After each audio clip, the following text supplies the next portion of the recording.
Hello everyone, Assalamu alaikum. I hope you guys are doing great. So today we have the semi-final two between India and England, and the match is going to start at 7:30 p.m. Bangladesh time, and the match will be played at the Wankhede in Mumbai.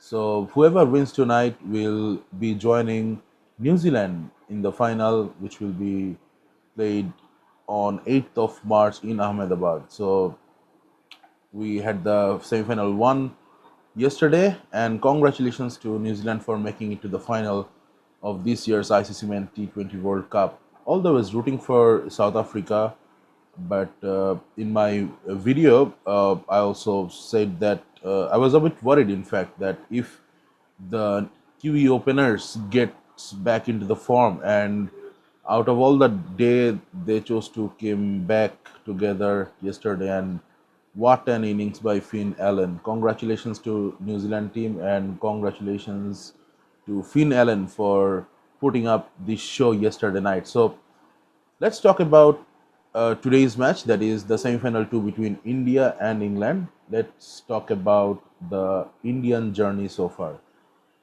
So before I talk about how Indian team played in the matches, I would like to draw your attention for a very interesting thing, that is TVC. There were a couple of advertisements made by the broadcaster Star Sports for India, and when they actually kicked off this campaign, if you're working in sales and marketing, you know that for a campaign there are phases like pre-launch, launch, and post-launch, and other things like that. So in that pre-launch phase, when Star Sports was actually promoting the World Cup starting from 7th of February, so what they did is that one TVC was starring Jemima Rodriguez, then they had Shefali Verma was there, and Dipti Sharma. So in this advertisement, what Jemima was trying to say is that they have got one home and they won't let the second one go away from home. So what does that mean? I mean, the Indian women's team recently became the world champion. In November 2025. So that's why she's referring that they have got one home. And on the other hand, Indian men's team is the current T20 World Cup champion. So that's why she was referring that she won't uh, let the second one go leave home. So I mean that's a confident statement, right? So obviously the way Indian team was performing, especially in this format, I think that showed in this TVC that they were confident that they will be keeping both the trophies. Anyways, and to top this up, I think the next one from uh, our very own Rohit Sharma was epic. This TVC had this tagline is that I think defeat history and repeat history. That was the theme, and defeat history because no host nation have won the tournament so far. So as India is hosting, can India defeat this history? And nobody has won it three times. So this is another history to defeat. On the other hand, repeat history because no team has won it back to back. Two consecutive times. So India is the current T20 World Cup champion, and there is a good chance if they win tonight, and if they win in the final, they will be winning it again back to back. So this is the history Rohit Sharma wants to repeat. Yes, Rohit Sharma is not playing, but I think these two ads actually was trying to make people aware of the World Cup and try to boost the Indian supporters or the Indian fans regarding the upcoming World Cup. So yes, whenever you look at these two TVCs, you will say that the statements that we saw, that was pretty strong. This Indian team looks confident, looks resilient, and I would say that it also showed a slight bit hint of arrogancy, I would say. Uh, should I coin it as arrogancy? You can say slight arrogance is what I found in these two advertisements. But anyways, whether the team is worthy enough to do this sort of bragging or not, that's the question. And if you look at the statistics, coming into this World Cup, before this World Cup, I mean, India, if you take a look at their T20 stats, in their last 10 bilateral series they played in T20 format, they won 9 out of 10, and the other one was a draw. So that means they are unbeaten for the last 10 bilateral T20 series. And this dates back to 2024. That means India has been playing a wonderful cricket, especially in this T20 format for the last 2.5 years, and they're the defending T20 World Cup champions. So maybe they can do this sort of bragging, but what happens in the match or what happens in the World Cup? So whenever you have made this sort of TVCs and you actually combine it with the recent performance of the team, you know that you are expecting something amazing. Like you are picturing that there should not be a strong opponent against you, or you will not let anyone stand against you. So that sort of feeling, and you go into the World Cup like this, and the first match. And before the first match, I mean, I have already talked about two TVCs. Let me talk about the third one. As I was saying that the way these two TVCs build the momentum, and if you're following their cricket, the way they have been performing for last 18 months or 24 months, it's really good. And I think on basis of that, as they are playing in their home ground, so we saw another TVC. I mean, when India versus even USA match was about to start, there was this TVC like, can India become the first team to break the barrier of 300 runs innings? So in a T20 World Cup, like things like that. So I was very excited. I mean, if you think that yes, you have got like three associates player in your group. They had Netherlands, they had Namibia, and they had USA. So maybe they can actually score 300 as they are playing in their home grounds. So that's how they have built up all the momentum. So we all know what happened in the match between USA and India. I mean, you never expect that you would see that against an associate country with a strong batting lineup like India. They were at one stage was, I think, 70 or 77 for six, and you don't see that often. And on the very first day, I think Surya Kumar gave the acid test, and he was not in good form even prior to the World Cup. So he was doing on and off. But I mean, when you have a very good, strong team, and the team which is a very professional team who knows what to do, who knows what to deliver, so you don't have so many things to do, right? So I think the time when Surya Kumar played that innings against USA, that will be remembered. And then we saw that India was not able to actually break that 300 mark barrier, right? So that was there. And then India had a match against their arch rival, that is Pakistan. And before this Pakistan match, there was another TVC. So in this TVC that the broadcasters made for the India-Pakistan game, because there were some uncertainty in the air for this game, and we know that in terms of commercial value, this game holds the highest value of the World Cup. I mean, in terms of India-Pakistan match, you have got billions of eyeballs watching this match across the globe. So the TVC that they made, I mean, that was something like there were 4 or 5 Indian supporters, and was waiting in front of a lift, and there was this Pakistan supporter who approaches, and they have this banter on this thing that they have got a 7-1 stat against Pakistan, and they were bragging about it. So what I felt like is that yes, absolutely right. I mean, India was in a very good shape going into this World Cup, but to be very honest, although supporting the Indian cricket team, but I found that advertising not a mockery. I mean, it was pretty much insulting, I would say, because the way they were trying to portray that they were bullying the Pakistanis, I didn't like it. And even in the match, what we saw that yes, their message, what they tried to portray 8-1, that eventually happened. But I thought that in like last 2.5 years, this Pakistani team had slight chance of winning against this Indian team. But anyways, that didn't happen. And by the way, even in this match, India wasn't able to actually beat the 300 mark barrier. So that was there. And then India had matches against Namibia. India had matches against Netherlands. And if you take a look at all the numbers, I think they defeated USA by merely 30 runs, and they had a good win against Pakistan, beating them by 61 runs. But they were not that convincing.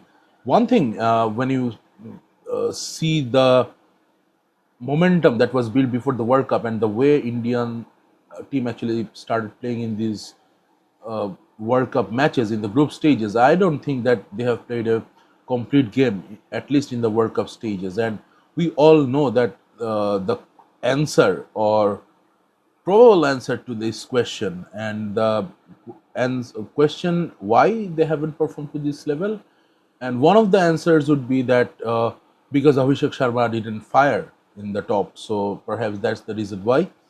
And then they had near escape against teams like Netherlands. I think they beat Netherlands by 17 or 18 runs only.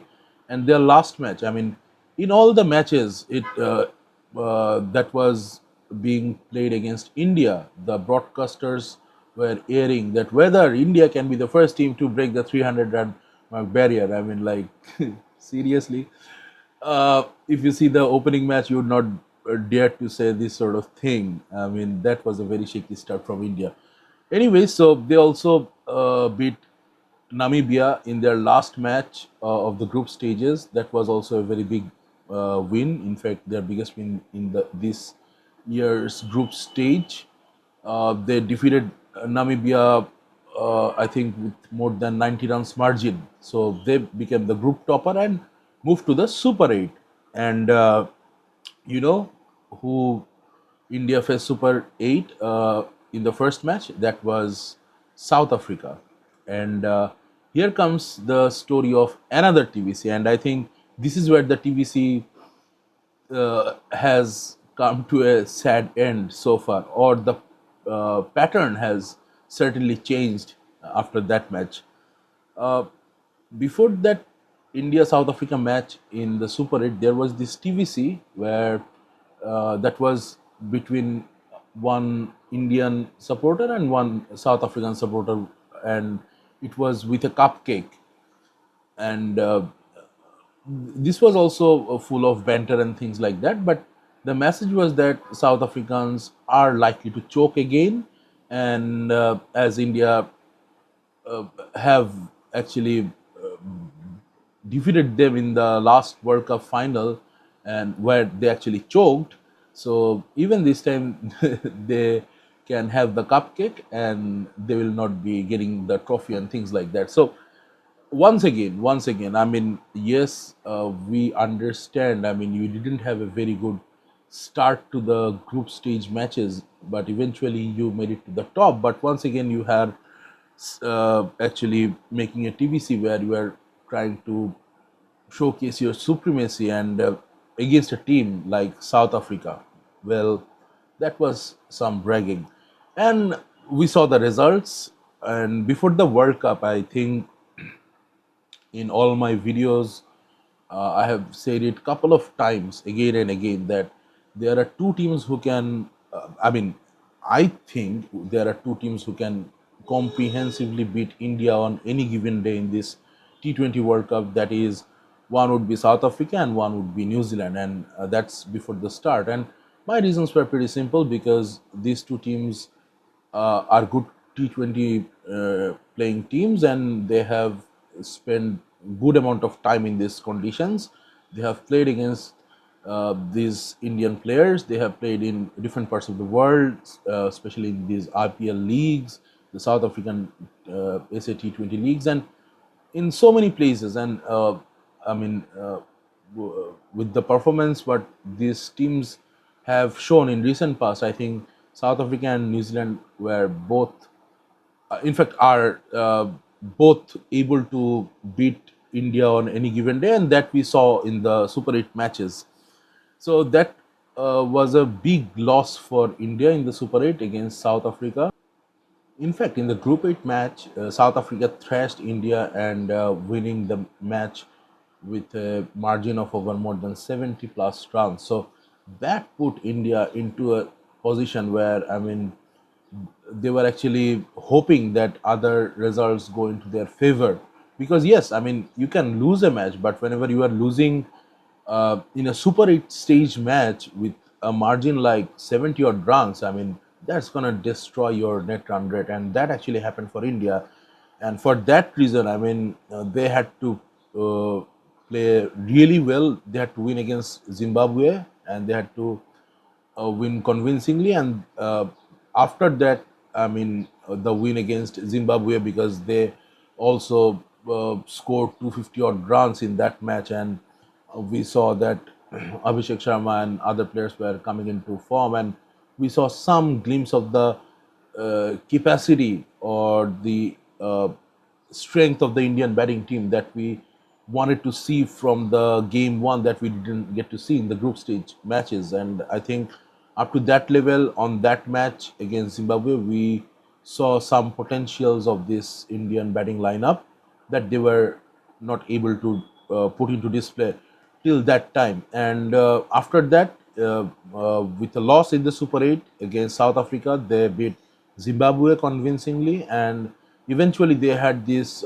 quarter final. I mean, that unofficial quarter final between West Indies and India in Eden Gardens. And man, I think so far, I mean, that is the best match India actually played. I mean, uh, riding on their strength of chasing and chasing down 195, 196 in Eden Gardens. I mean, we saw what India did, right? So I think so far, up to this semi-final that will be played tonight, one convincing game.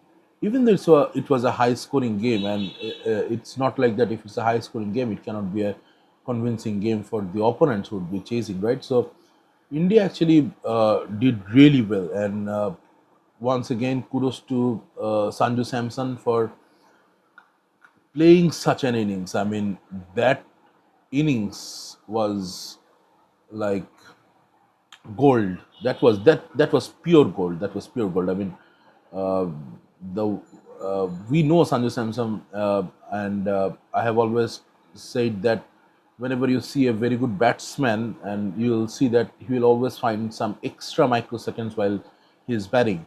So whenever Samson is in form, or is on song, or even in normal cases when he is not going through any serious bat patch, I would say that he is that kind of batsman who has been able to extract that extra microsecond, and that's what makes him look so good, so good. So that has been the journey for India so far, coming into this semi-final match that will be played tonight against England. And well, the question that we all had since the start of this World Cup, that we were heavily depending on Abhishek Sharma, and he hasn't fired. I mean, he hasn't lived up to his potentials that he put into display for the last 18 months or so for this Indian team, and he's the number one ranked T20 batter of the world. So I would say that yes, Abhishek Sharma has come out of the shells, but I would not say that he has flourished or he has done true justice to his name so far. But yes, he still has got a match today. Let's see what happens. And on the other hand, I would say the bowling performance have been okay. The spinners, the pacers, they're doing a decent job for India and taking them over the line so far. Now let's talk about the England team. I will try to keep it brief. For England, first of all, in my initial prediction of the World Cup, I didn't keep England reaching it to these semi-final stages. And although they were actually coming into this World Cup playing a series against Sri Lanka in Sri Lanka just before the World Cup and actually winning that series, so maybe even one or two matches in that series was a low-scoring match, but I think England played well in that series. But even after that, I was not very confident that whether this England team would be able to crack this condition or not. And from the onset of their journey to this World Cup, we saw that England has not been convincing. Even like India, they had couple of players who actually pulled them out of trouble or who contributed to actually take the Indian team through. But on the other hand, if you take a look at the journey of England in the group stages, I would say uh, Sam Curran and Will Jacks. Absolutely, absolutely. I think these two, especially Will Jacks, I mean, he has taken the responsibility for England to take them to Super 8, take them to the top of the group in the group stage, then take them to the Super 8, now to the semi-finals, and he has got a task on his hand so far for tonight's match as well. So that's how England has been in terms of performance. Their concern has been their openers.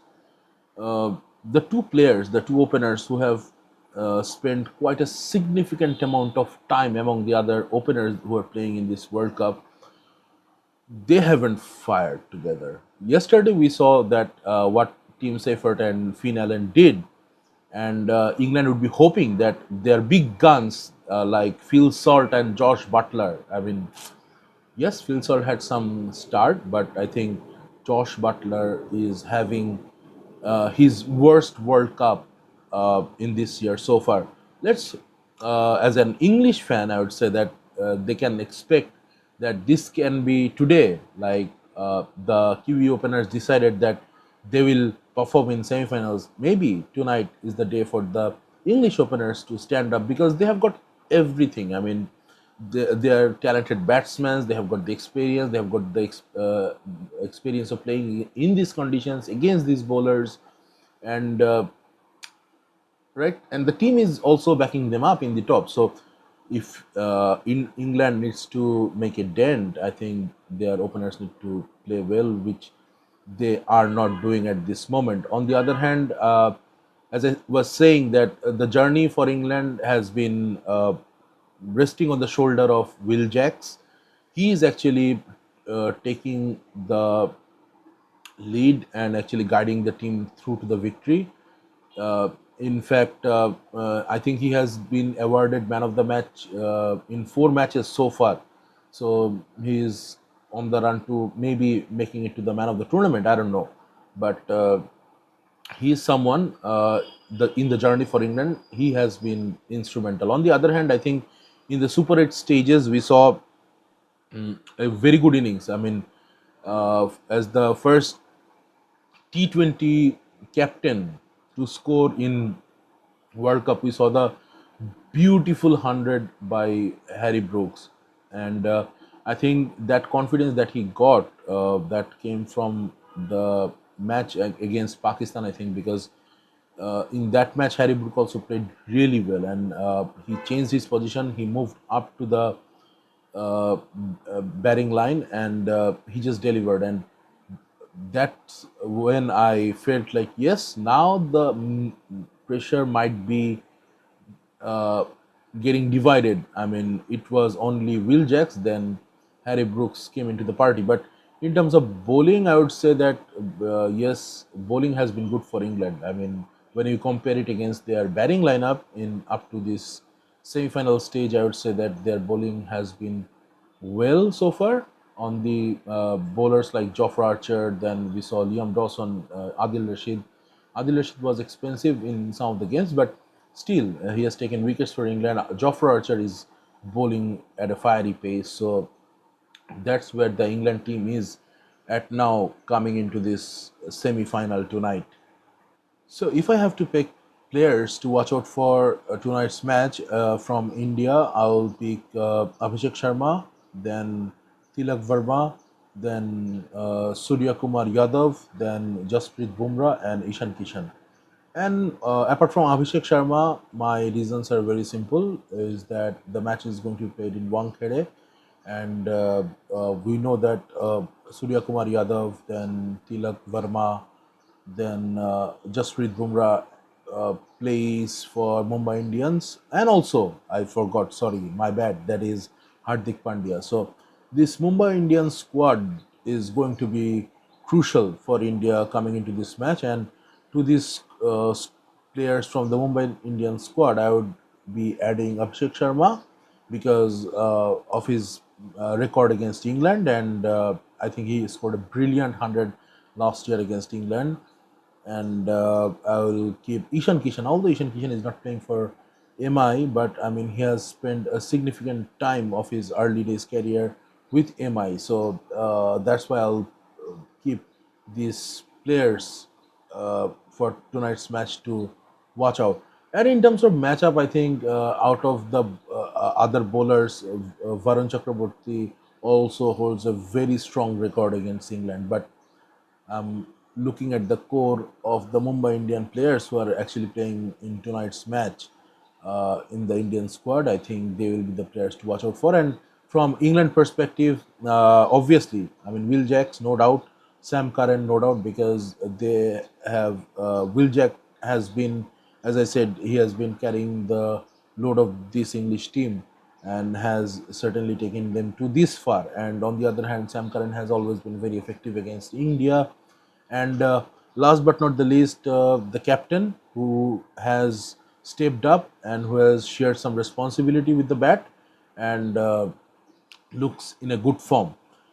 And for tonight's match, if anything would surprise me, that would be the and a sweet surprise. First of all, let me tell you that would be that English openers coming into form. I mean, if they take any inspiration from the last night's game that the QE openers did to the South African bowlers. So if the English openers, because if you look at the stats and everything, George Butler, Phil Salt, they have got huge experience of playing in this condition and playing against this Indian team and these bowlers, particularly in IPL and in other places. So yes, Phil Salt had some starts, but Josh Butler is having a nightmare of the World Cup. So if both the openers, I mean, if they come to the party tonight, if they pick tonight as their uh, day of coming back to form, and then it's going to be difficult for any Indian bowlers tonight. But let's hope that they don't get back to the form tonight, and let's hope that India actually beats England tonight and makes it to the final for Ahmedabad on 8th of March and join New Zealand in the finals of this year's ICC T20 Men's World Cup. And I'm supporting India tonight. And let us know, are you supporting India or are you supporting England for tonight's match? So, tonight, I think India is going to put up a very good show. The reason why I'm saying they are going to put up a very good show because it's in Wankhede. So expecting a high scoring match, and obviously anyone who wins the toss tonight would love to chase it down in this ground. So let's see what happens, and all the best to both the teams, and uh, extra best wishes for the Indian team. Let us know who are you supporting tonight.